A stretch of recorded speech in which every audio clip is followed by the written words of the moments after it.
The great lesson of George St Pierre's career is this: more important than any fighting techniques that you employ is the integration of those fighting techniques. In my opinion, it is very addicting, fun, and beneficial to dive into the weeds and figure out the little details that make techniques work at the highest level. Now, with that said, I do not think it should be the priority of your training. I believe that our training program should revolve around the integration of techniques and be supplemented with little details to break through resistance when needed. We can see this in other forms of engagement like warfare. And according to Keenan, if you study jiu-jitsu, it's actually more important to study war even above your jiu-jitsu techniques. Nowadays, you can't really separate the work of Air Force, Army, and Navy.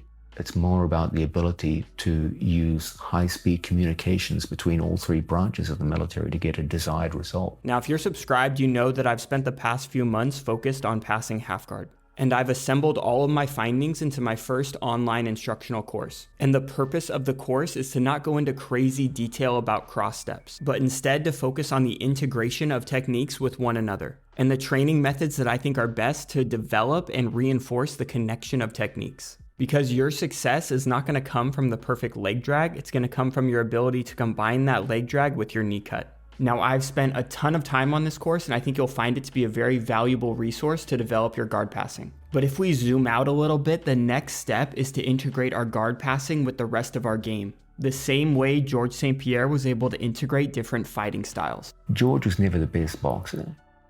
He was never the best wrestler. He was never the best jiu-jitsu guy. But he could integrate those techniques together better than anyone else.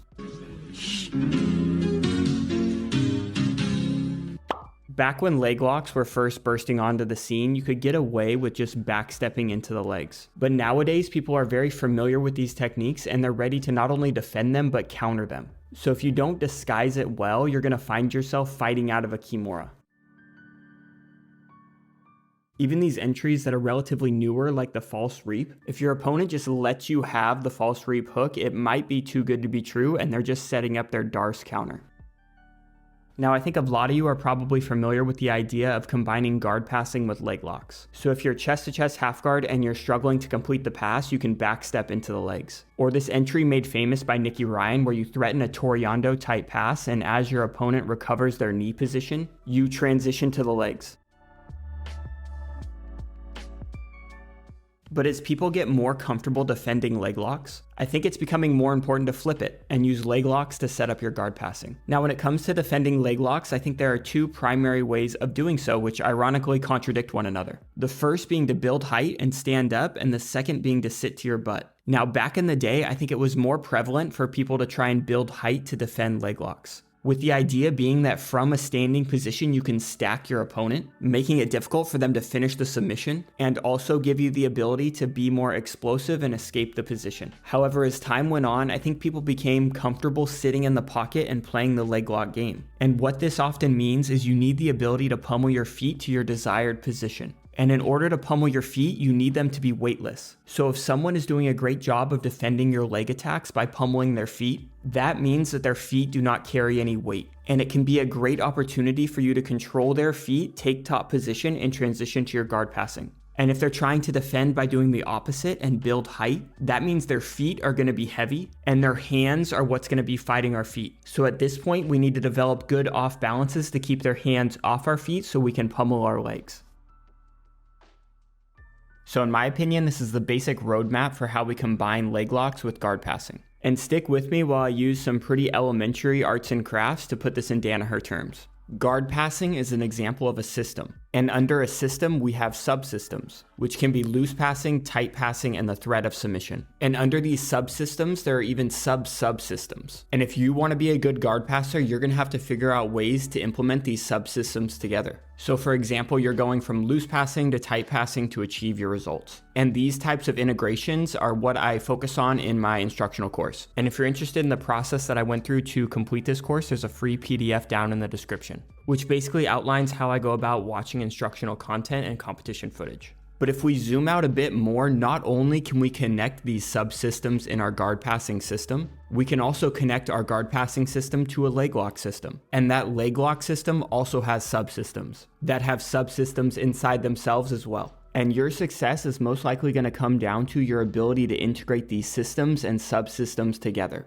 So for example, if you're an inside Senkaku and someone is doing a good job of building height and stacking you, it doesn't matter how good your inside Senkaku is, it could just be the wrong tool for the job. And you're going to have to switch to another form of inside Senkaku where your shin can act as a shield to prevent the stack. Or switch to another subsystem of cross ashigarami like 50-50, which is much better at preventing stacking pressure.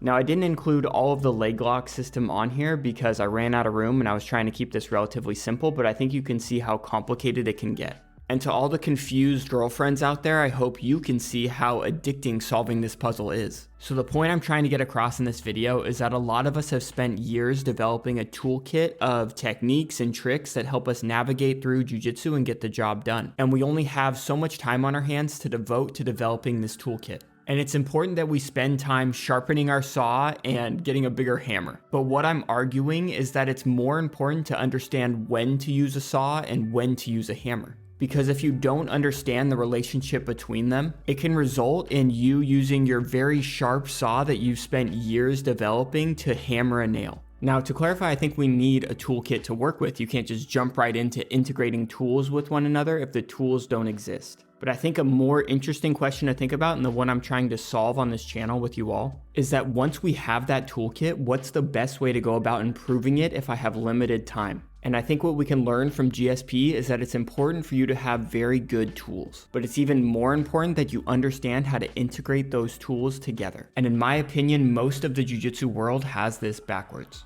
Your ability to integrate techniques and switch to and fro between them counts for more than whatever perfection you've garnered in any 1, 2, or 3 of those techniques. Now in part 2, I'll go over more details about how to sharpen our inside Senkaku and integrate our techniques with one another. But I didn't want the video to be too long, so be sure to subscribe so you don't miss part 2. Download the free PDF in the description, and we'll see you in the next video.